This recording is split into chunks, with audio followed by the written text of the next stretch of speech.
Good morning, good afternoon, good evening. Welcome to today's morning ramble. And I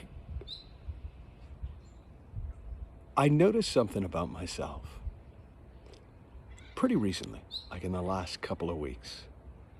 And I noticed that I was treating myself like a noble werewolf. And if you've ever watched like one of those old werewolf movies, there's usually, if not the main werewolf, there's a werewolf who doesn't want to hurt people.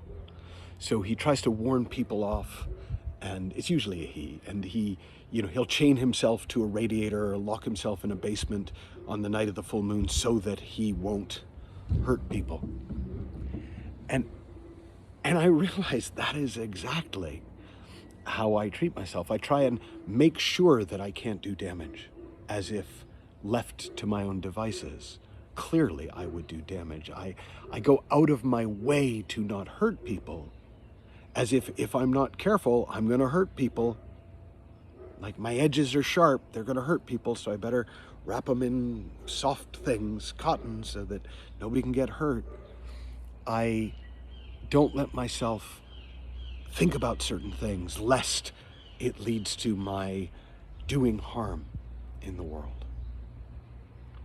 And what dawned on me, along with the fact that it just was a funny idea that I think I'm a werewolf, and at any point through something completely out of my control, I could just lose it and turn into a monster, is that I thought at some level I was a monster. And I was like, do I have evidence for this? Have I behaved particularly monstrously in the past? And I was like, not really. And yet, all the safety mechanisms are in place to protect the world from me unleashed. And it dawned on me that I wonder if I unleash myself, if I stop tying myself to the radiator, will I really turn into a werewolf and go off and eat people? And while the experiment is, in this instance, has been a bit short, so far so good. We'll wait for the next full moon, just see how it goes. But I realize, actually, this is something I've seen for a lot of my life. And the way that I saw it originally wasn't in the context of noble werewolves. It was in the context of following your wanting. Letting desire, as my friend Mandy Evans says sometimes, letting desire mark the path. And I realized that, and this was years ago now, this was like 20 years ago, that my biggest fear about desire marking the path is I would go off and I'd cheat on my wife. It was always with the Swedish volleyball team. I don't know why. But I would just do these horrible things, and I began to experiment with it.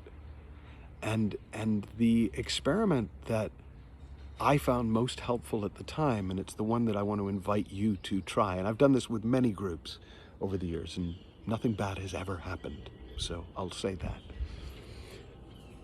But is to give yourself 1 minute to do whatever you want.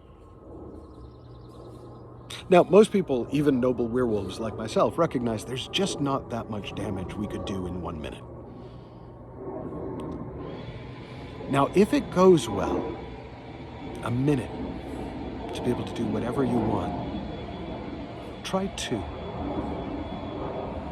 If 2 feels good, go for 5. And if 5 goes good, you can obviously continue the experiment in whatever form. But what I'd love you to share in the comments section is I'd love you to share, what do you see about this noble werewolf idea? Is it relevant to you? Do you protect the world from you in some way by holding yourself back? And what happens in your minute? What happens in your 5 minutes? What happens in your half hour? What happens when you unleash yourself and just go with your wanting? Have fun, learn heaps, happy exploring. I'll talk with you soon.